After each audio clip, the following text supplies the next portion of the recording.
প্রভু যিশুর নামে সকলকে ধন্যবাদ দিই। আমি বিশ্বাস করি এই বাক্যগুলো অনেকেরই উপকার করে।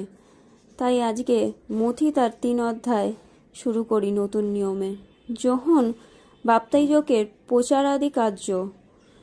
সেই সময় যোহন বাপ্তাইজক উপস্থিত হইয়া জিহুদিয়ার প্রান্তরে প্রচার করিতে লাগলেন। তিনি বলিলেন, মন ফিরাও, কেননা স্বর্গরাজ্য সন্নিকট হইল। ইনি সেই ব্যক্তি যাহার বিষয়ে যিশায় ভাববাদী দ্বারা এই কথা কথিত হইয়াছিল। প্রান্তনে একজনের রব সে ঘোষণা করিতেছে, তোমরা প্রভুর পথ প্রস্তুত করো, তাহার রাজপথ সকল সরল করো। যোহন উটের লোমের কাপড় পরিতেন, তাহার কটিদেশে চর্মপটুকা ও তাহার খাদ্য পঙ্গপাল ও বনমধু ছিল। তখন জেরুজালেমের সমস্ত জিহুদিয়া এবং জর্দনের নিকটবর্তী সমস্ত অঞ্চলের লোক বাহির হইয়া তাহার নিকটে যাইতে লাগিল, আর আপন আপন পাপ স্বীকার করিয়া জর্দন নদীতে তাহার দ্বারা বাপ্তাইজিত হইতে লাগিল। কিন্তু অনেক ফরিসি ও সদুকি বাপ্তিস্মের জন্য আসিতেছে দেখিয়া তিনি তাহাদিগকে কহিলেন, হে সর্পের বংশেরা, আগামী ক্ষোভ হইতে পলায়ন করিতে তোমাদিগকে কে চেতনা দিল?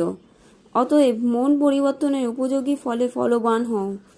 আর ভাবিও না যে তোমরা মনে মনে বলিতে পারো, অব্রাহাম আমাদের পিতা।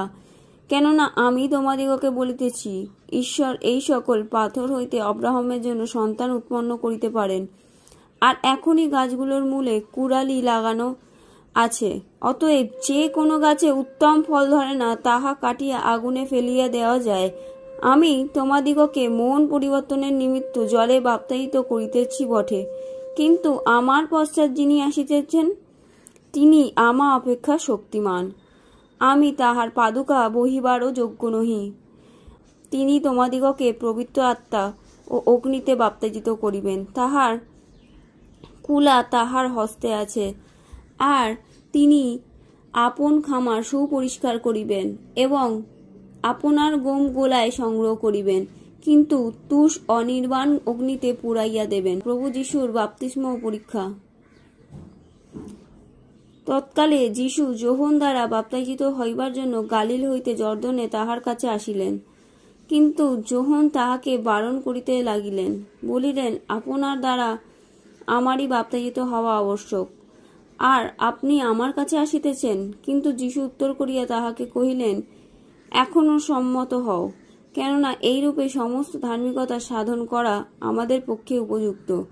তখন তিনি তাহার কথায় সম্মত হইলেন। পরে যিশু বাপ্তায়িত হইয়া অমনি জলে হইতে উঠিলেন, আর দেখো, তাহার নিমিত্ত স্বর্গ খুলিয়া গেল, এবং তিনি ঈশ্বরের আত্মাকে কপোতের ন্যায় নামিয়া আপনার উপরে আসিতে দেখিলেন। আর দেখো, স্বর্গ হইতে এই বাণী হইল, ইনি আমার প্রিয় পুত্র, ইহাতেই আমি প্রীত।